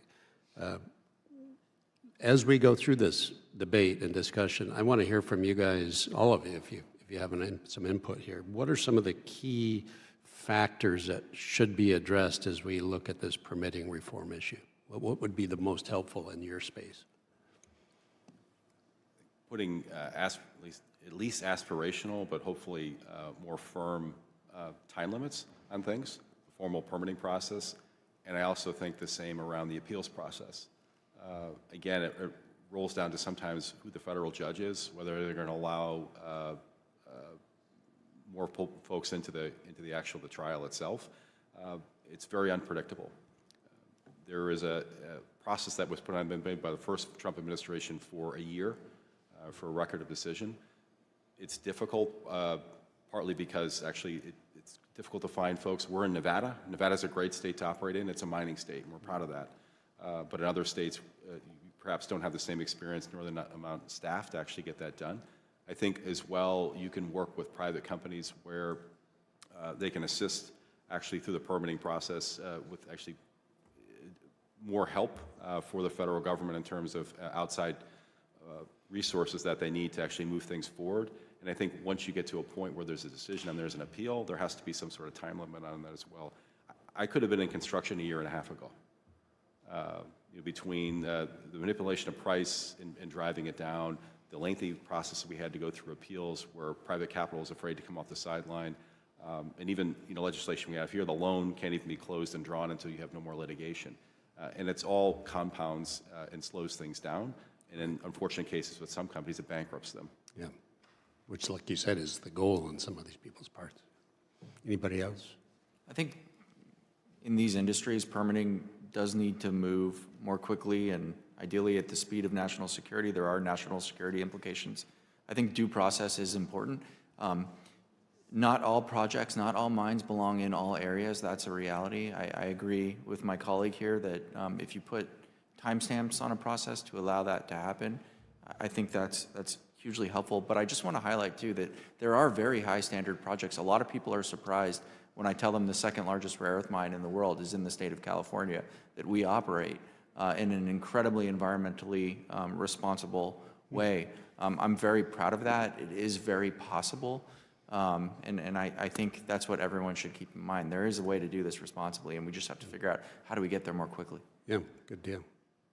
Mr. Roundtree. Yeah, I think this is another benefit of alternative technologies. We're fortunate because we're using iron and nitrogen. The processes that we use enable us to make magnets more sustainably than rare earth magnets. And so we're not quite as constrained on the permitting side, but at scale, yes, we will be, we will need help on permitting, right? And I think having a clear timeline, clear processes that allow certainty or more certainty, right, that things will move forward at the right required speed to address this are going to be important. Good, good. Just real quickly, in the few seconds I have left, some of the minerals certainly are not, that we need are not geographically located here in the U.S. We have to depend on other sources, obviously. So how can this country better leverage our relationships with our allies so that we're less dependent on places like China? Are there things, opportunities there perhaps that we can identify? Maybe I'll go first. I think it's every single country outside of China is facing for rare earths the same licensing issues, right? It's not just the U.S. And so I think it is critical to basically come together and work together to try and solve and create these alternate supply chains and support the critical industries, around the world. Very good. Yes, I know we've had recent discussions with Australia, and Australia has actually suffered the same fate with their nickel industry, even their lithium industry, with dumping in China. Because they send the raw materials in, and unfortunately there's not really processing capabilities in Australia. Canada is another country that we've done a lot of work with. We can continue, or their neighbors next door, and they're rich in some of the minerals that we don't have here as well. Even countries, even the European Union, I don't know what their mining regime is like there as well, but in Scandinavia and other places are actually good deposits of actually critical minerals as well. But we're all suffering the same issue, and I think it's all coming to roost, all these countries that we somewhat sold our soul and allowed China to take the narrative here. It's hollowing out the downstream industries, which are highly technological. This country is going to retard their growth because the Chinese can shut off this whenever they want to. Yeah, right. I would just add, support U.S. companies projecting American capabilities abroad. I think we have to go abroad in some cases, and it should be American companies doing so. Oh, great. I appreciate it. Again, thank you guys for being here, and this is just the beginning of this conversation. Thank you, Mr. Chairman. Thank you. Representative Jimenez. Thank you, Mr. Chairman. And I've said this before. I mean, I look forward to the day when we make the Chinese can eat their lithium. And so I don't think that we're chasing tails there. I don't think we're ever going to get to the point that we're going to be able to compete with the Chinese on the rare earth issue. I really don't. I mean, I just think that if we even try, they'll take steps to make sure that it fails. They'll embargo us or whatever, and then we'll cry uncle, and that's it. So I'm more focused on alternatives and investing in alternatives. Are there alternatives to these rare earths today, or are there alternatives to these rare earth materials? And the uses for them, you can see on the horizon. And then Mr. Roundtree, if you can answer that, I appreciate it. Yeah, I think, we developed our technology, over 12 years to really solve the challenge with rare earth magnets, right? So this is a new type of magnet technology. It's the first new magnetic material being commercialized in 30 years. There are other alternatives that need to be developed and invested in and found, but it's not necessarily going to be a quick solution to this. Right. But we have to invest now. We have to start that journey now. We're fortunate that the Department of Energy had the foresight to invest in Niron after the first world's rare earth crisis back in 2010-11, where a Japanese impounded a Chinese fishing trawler, and that was the first kind of signal how China would use rare earths really as an economic trade weapon. So yes, we need to invest in these alternatives now, but it is not going to be quick and easy. We're fortunate that for Niron, we're at a place where we've already gone from the gram to the ton scale, and now we're really scaling the technology. So we're in the right place at the right time with the right product to help solve for rare earth magnets. But there are other alternatives that need to be developed and innovated and invested in. Wouldn't it be cheaper just for us to go full blast on developing alternatives versus trying to catch the Chinese at this game? I think the Chinese are so far ahead it's impossible for us to catch up. We need all of the above solutions to this right now, so we need to do all of the things that we've talked about here today, and more. because this is a crisis for the U.S. supply, but also for the West, and we have to work together to solve this as quickly as possible. Well, right now we need their rare earths, but they also need our money, our cash. And I've been saying here we need to decouple from China because I think we're funding the instrument of our demise every single day. Every dollar that we send over there is actually going to be used against us, and it is being used against us. What percentage of the rare earth market does the United States represent? We mine, what No, percentage? no, no. What percent of in other words, the processed end product, how much of it do we buy? What percentage of the world market do we need here for our purposes? I can answer that. So the U.S. uses around 50,000 tons per year of magnets. They don't buy that amount of magnets. They're embedded in a lot of the end devices, cars, audio systems, pumps, motors, et cetera, that contain those magnets. Today, it's around 300,000 tons of magnets globally, right? So it's around 15 to 20% of the world's rare earth magnets are being supplied into the U.S. in a variety of different end-use applications. How about the European Union? How much do they consume? It's a little bit less, but it's that kind of same 10,000. It's less, but it's quite significant. So with us and the European Union, well over a third of the market? Yes, I believe so. So- We can provide that information afterwards in writing if that would be helpful. Would the European Union be willing to, one of the things that I looked at here, the testimony, or at least some of the things that I saw was that, maybe what we should do is establish kind of rolling tariffs on these materials so that a Chinese rare earth materials we would never allow it to be cheaper than, say, a U.S.-made product. So, it would bounce up and down. So if somehow the Chinese, really wanted to suppress the price of a certain product, certain material, we would then raise the tariff on that material so that it would always be kind of like equal to the United States. Do you think that the European Union would join us in this effort, knowing that they're just as vulnerable as we are to Chinese manipulation? Yeah, it's a great question. I can't comment on the European Union, but I will point out that even though we use 50,000 tons of the year here in the U.S., we're not buying that many magnets. It's significant. It's around 7,000 to 10,000. So the challenge there is that they're embedded in different end devices that we're purchasing. So how do you manage that, or how do you regulate that or provide tariffs on that? It's not an easy question to figure out. Okay, my time has expired. Thank you. I yield back. Thank you. Representative Moran. Thank you, Mr. Chairman, and thank you for each of you being here today to discuss this very important issue about critical minerals and the CCP's economic warfare against the American people. A warfare that, as each of you know, is strategic, it's long-term, and as our report today aptly describes, it's predatory. When our country prepares for war, or when any country prepares for war, what does it do? It not only stockpiles resources that it needs, but it also seeks to consolidate the means of production to ensure that their populace and industries are the only ones who can consume those in a very critical time period. That's exactly what I think Xi Jinping and the Chinese Communist Party are doing. The goal in my mind for them, and I think they've stated this clearly, is total control, total domination. We both, the United States and China, know how vital critical minerals are. We both understand how vital that role is in our economy across the world.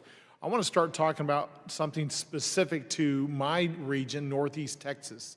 It's a region where lots of lithium is. And lithium, as many people know, but for those that are watching that don't know, it's critical. It's a key critical mineral that the U.S. must invest in, and that we will see dividends if we properly do. East Texas is at the forefront of that, as all of you are aware of, with companies nearing production in that area. Northeast Texas has the highest grade lithium brine resource in all of North America. It's part of that Smackover region. It's part of that Smackover formation that spans from western edge of Florida all the way to East Texas, and we're proud to be supporters of that development in Northeast Texas as we can. So let me start with you, Mr. Evans.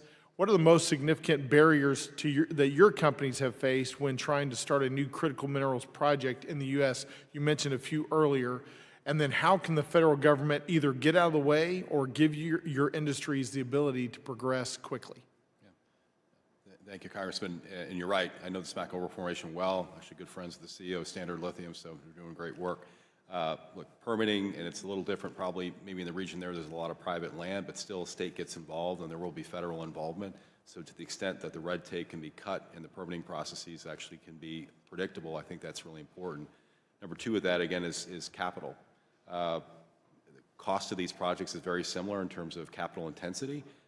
It's going to be more than the Chinese. It's going to be more than Africa and so forth. These are high-quality, world-class resources, but getting over that capital hump, this is no different than, to me, semiconductors. Building a semiconductor fab in the United States is very expensive.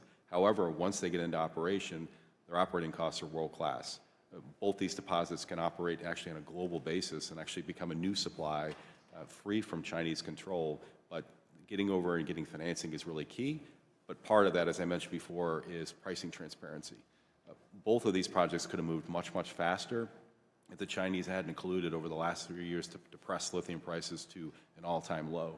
As I mentioned before, and actually the CEO of CATL actually even admitted, there was an active effort amongst the Chinese government and actually the largest battery suppliers to push the price of lithium actually well below their cost to run it. I know the deposit that they have in China, and they're claiming it's really great. If it was so great, they would have done it 10 years ago. It was an active effort actually to suppress projects like that and ours from actually growing. Can you help the American people understand, or any of the three of you, how large the deposit of lithium would be across the United States in that Smackover Formation, what it could be transformationally to our economy and to our ability to become independent from and decouple from China? Between Nevada and the Arkansas-Texas region, we have much better reserves than the Chinese do. And actually, if you combine them together, it's more than what you actually have in Bolivia. It's higher grade and better than what you have in Canada. It's actually better, more responsible mining techniques. We could be actually a world-class, sizable global supplier of actually lithium refined chemicals in this country and actually usurp the Chinese. Mr. Slouster, I want to come to you with my last question. I'm a member of the Ways and Means Committee. I've been clear that I think our tariff policy should be focused on key industries and imposed in a manner that is targeted and gets the results we need for those key industries. In April of this year, the Trump administration launched a Section 232 investigation into critical minerals and has closed deals with many of our trading partners, including Argentina, South Korea, Australia, Japan, Thailand, that address opening our markets to trade critical minerals. The most recent deal with China states that they must, quote, effectively eliminate China's current and proposed export controls on rare earth elements and other critical minerals, end quote. I think we have to stay very vigilant to ensure that that is actually upheld. Mr. Slouster, here's my question. If China does not uphold their agreement to export minerals freely, what targeted tariffs would be beneficial for your industries that might change China's behavior, and how can they be structured to not inadvertently be a barrier to you? Yeah, thank you, sir. That's a really important 232 investigation. I think the administration's taking strong efforts to bring supply online, and as we do, I think we should look at trade measures to protect our domestic markets. I think the key thing here is we should not just look at the critical minerals themselves, but the derivative products, such as magnets, and then the imports of those derivative products in consumer goods. We bring in a lot of magnets in consumer goods, and I think we need to contemplate that. Thank you. My time's up. I yield back. Thank you. And I also just want to thank all our witnesses. Appreciate you being here with us today. And questions for the record are due 1 week from today. And without objection, the committee hearing is adjourned.